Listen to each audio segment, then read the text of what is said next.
So I just want to make a quick video on the concept of polarity, and this is actually a concept brought to the relationship community by a guy called David Deida, and he talks about that in a relationship there's these kind of complementary energy forces at play, and that usually when there's a very masculine man in the relationship, he will actually be very drawn to a more feminine woman. And he says that there's this kind of feminine polarity and then a masculine polarity, and the coexistence of them two coming together is actually what creates a very deep sense of attraction between two people. Usually women are very drawn to very masculine men, men are very drawn to more feminine women. But, the feminine polarity doesn't have to come from the woman, it can come from the man, and the masculine polarity can come from the woman. And that relationship will still actually work. And then he also says that, these kind of polarities can actually be interchangeable within the relationship. Usually if a man is more masculine in his masculine polarity, the woman is in her more feminine polarity, usually, there will be interchanging between them in the relationship, that a man might embody his feminine one day and she will embody her masculine and stuff like this. Something that he does not talk about in the book, though, is that when, for example, our masculine is very tainted in feminine energy, and then a woman's femininity is tainted in masculinity. And I think this comes into play when, a son is very overly bonded with his mother, or a daughter is very overly bonded with their father. And what ends up happening is you have this reactive core, which is our true essence, being that a guy being his masculinity, a woman being her femininity. Oftentimes it gets very tainted in different energies based on which parent we bonded with the most. And if we haven't had a female role model or a male role model in the family, it can be very difficult to know where your place is in the world. And because of the way you bonded with that family unit, oftentimes that family system gets carried with you, and you end up embodying that role in your social circles as well. You'll actually attract people to you where you can embody that role because it feels familiar, it feels comfortable. So there is that at play as well. And I think as well, in order for a man to really embody his masculine polarity, he has to have the emotional strengths of a man.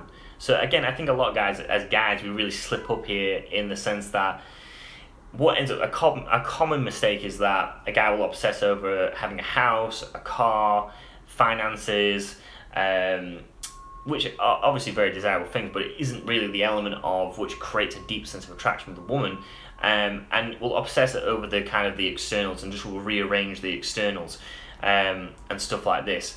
And as well, and what ends up happening as well, like David Deida actually talks about in his book, is the masculine polarity is very mission driven, that it's this ever forward moving entity that all costs that a man is on his path, that is his number one priority in life. And he talks about the feminine in their kind of natural state as being kind of guided by love. They're always seeking this deep sense of human connection with a male figure. So, in general terms. But yeah, and this is what creates that deep sense of attraction. But what ends up happening a lot of times is when a guy meets a girl, he will be very mission driven, and that will actually attract her into his circle. But what ends up happening is when that guy steps into scarcity and believes that he will never get another woman like this, he will actually start making his woman his path. Now this man, which was actually very attractive in the first place, now becomes a very needy man, and it was actually his abundance and his ability to be mission driven which attracted her in the first place. That's a very common pitfall, which I think most guys, including myself, have done in the past. So that there's that element at play. And I think that in order for a guy to really embody his masculinity, it isn't necessarily being this tough macho guy, or it's being rich, or it's having a nice house and shit like this. I think that the feminine is very drawn to the emotional strength in a man. The determination, self-motivation, the ability to be decisive, the ability to take leadership roles and skills to the social arena, to be mission-driven, to be assertive, to know what you want in life, stuff like this. The emotional strength is what actually draws a woman to that masculine energy.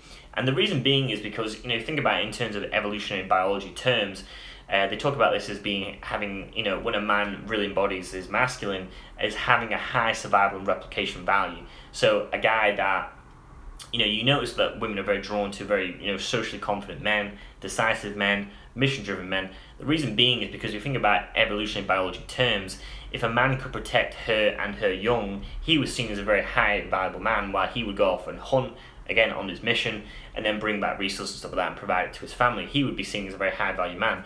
But if he was not mission driven and he could not protect the family and her young, or if she was pregnant or something like this, he would be seen as a lower value man. So again, there's that element of evolutionary biology at play, that when a man is very he demonstrates good leadership ability, he's decisive, takes action, mission driven, assertive, has the ability to be self-motivated, that is very attractive to a woman. Again, it's the emotional strength of a man that makes him attractive. So there is that element of survival and replication value there. So usually women are very drawn to the survival value of a man. And there's an element at play as well, like if he's, he works out and stuff like that, that is very attractive again, because it's an element of protection. There's survival value there. So it isn't just the aesthetics, there is an element of biology there too, working at play.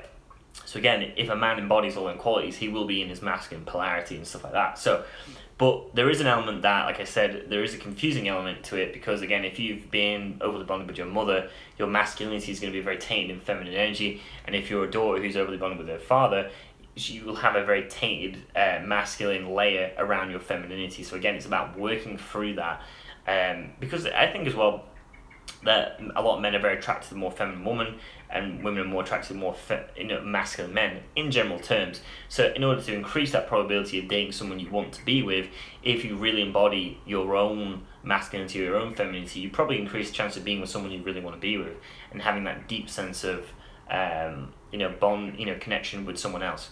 So but it isn't always necessary. Like I said, like it can be that the man provides the feminine, the woman provides the masculine, and that will still work. So very clever concept, very practical, I think, because I think that a lot of relationships die out because usually one is not really embodying their role as effectively, and it just it makes the attraction die out. So I hope you enjoyed that video, and I'll speak to you soon. Thank you.